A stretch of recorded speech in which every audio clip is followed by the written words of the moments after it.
These vaults, he said, are extensive. The Montresors, I replied, were a great numerous family. I forget your arms. A huge human foot d'or. In a field azure, the foot crushes a serpent rampant, whose fangs are embedded in the heel. And the motto? Nemo me impune licest. Good, he said. The wine sparkled in his eyes and the bells jingled. My own fancy grew warm with the Medoc. We had passed through walls of piled bones, with casks and puncheons intermingling into the inmost recesses of the catacombs. I paused again, and this time I made bold to seize Fortunato by an arm above the elbow. The nitre, I said. See, it increases. It hangs like moss upon the vaults.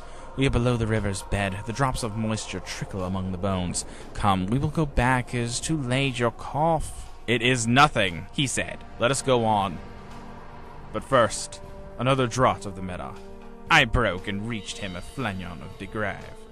He emptied it in a breath. His eyes flashed with a fierce light. He laughed and threw the bottle upwards with a gesticulation I did not understand. I looked at him in surprise. He repeated the movement, a grotesque one. You do not comprehend? He said. Not I replied. Then you're not of the Brotherhood. How? You are not one of the Masons. Yes, I said. Yes. You. Impossible. A Mason? A Mason, I replied. A sign, he said. It is this, I answered, producing a trowel from beneath the folds of my roquelaire. You jest, he exclaimed, recoiling a few paces. But let us proceed to the Amontillado. Be it so, I said, replacing the tool beneath the cloak and again offering him my arm. He leaned upon it heavily.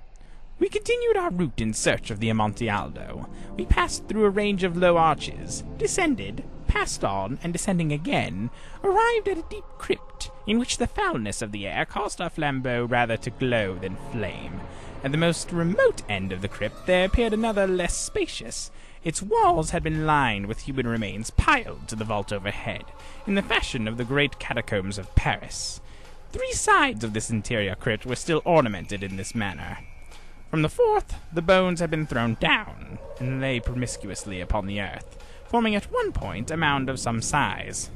Within the wall, thus exposed by the displacing of the bones, we perceived a still interior recess, in depth about 4 feet, in width 3, in height 6 or 7. It seemed to have been constructed for no especial use in itself, but formed merely the interval between 2 of the colossal supports of the roof of the catacombs, and was backed by one of those circumscribing walls of solid granite. It was in vain that Fortunato, uplifting his dull torch, endeavored to pry into the depths of the recess. Its termination the feeble light did not enable us to see. Proceed, I said. Herein is the Amontillado. As for Lucchesi, he is an ignoramus, interrupted my friend as he stepped unsteadily forward, while I followed immediately at his heels. In an instant he had reached the extremity of the niche, and finding his progress arrested by the rock, stood stupidly bewildered. A moment more, and I had him fettered to the granite.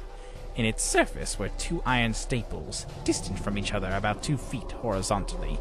From one of these depended a short chain, from the other a padlock.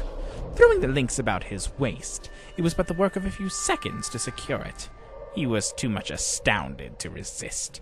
Withdrawing the key, I stepped back from the recess. Pass your hand, I said, over the wall. You cannot help feeling the nitre. Indeed, it is very damp. Once more, let me implore you to return. No? Then I must positively leave you. But I must first render you all the little attentions in my power. The Amontillado, ejaculated my friend, not yet recovered from his astonishment. True, I replied. The Amontillado.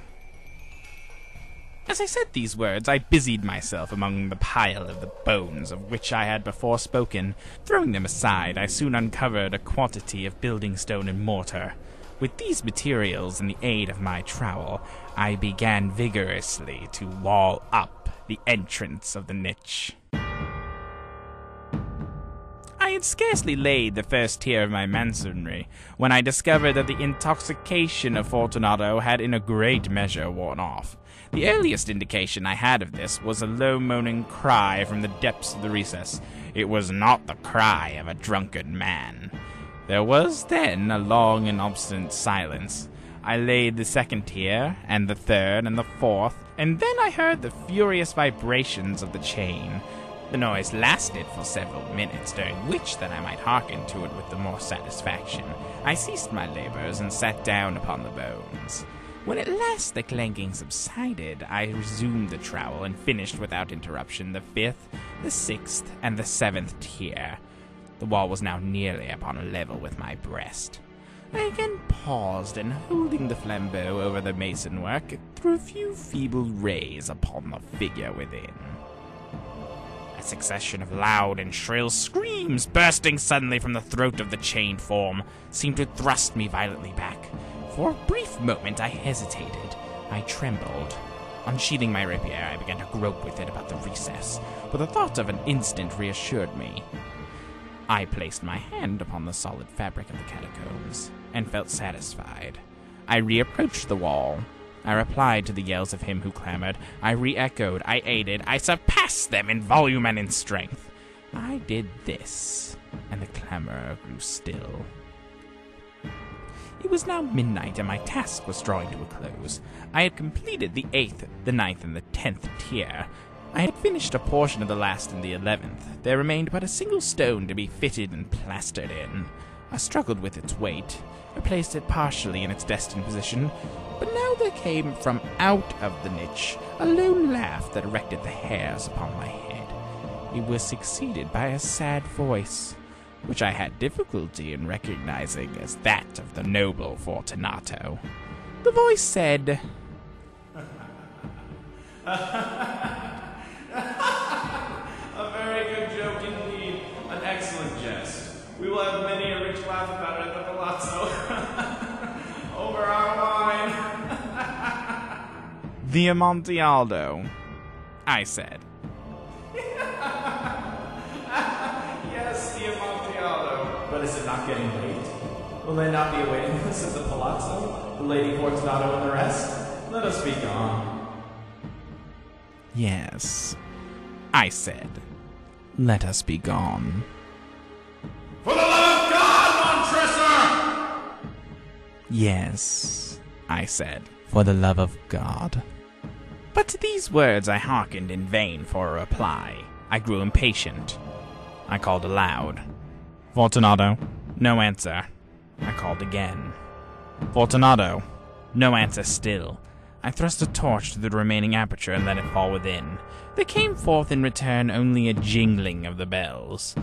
My heart grew sick on account of the dampness of the catacombs. I hastened to make an end of my labor. I forced the last stone into its position. I plastered it up. Against the new masonry I re-erected the old rampart of bones. For the half of a century no mortal has disturbed them. In pace requiescat.